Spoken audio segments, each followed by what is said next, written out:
Hello guys! Ngayon, gagawa ako ng nilupak na kamote. Ito, 1 kilo yung nilupak kong kamote binili ko guys. Ayun, maganda yung kamote kasi violet. Ito na, naluto na siya. Balatan na natin tapos i-divide natin para madali lang siyang durugin.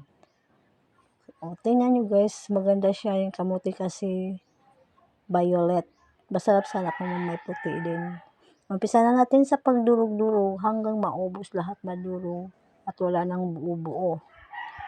Durugin lang natin ng durugin. Ito yung second day ng gawa kong pang merienda ng aking mother. Then the next day, ito magtulo na ito ng margarine. 1 cup yan na margarine. Tapos condense. Kasi 1 kilo condense at kalahating condense yung ginako. Ito na, ihalo na natin. Yan, ihalo natin siya para ano yung tamis niya, balance. Tapos, i-leave natin siya ng mga 5 minutes para parang maano yung tamis. Haluin na yung haluin. Tapos, tingnan kung wala na bang talagang buo-buo.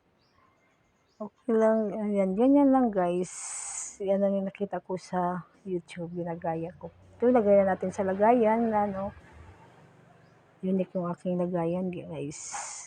Tapos, i-ano natin dyan, pantayin natin, natin ng tinador para ganyan kasi sa binta ng pag nandun sa nakikita ko sa binta sa mga street food.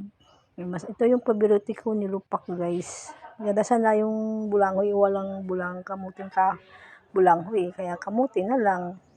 Tapos lagay na natin yung cheese sa ibabaw. Punin natin ng cheese sa ibabaw para masarap.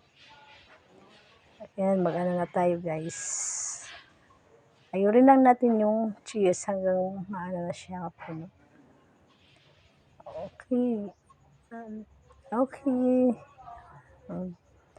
Tapos, ito na guys, lagay na sa fridge. Okay, thank you for watching. Bye! See you next video.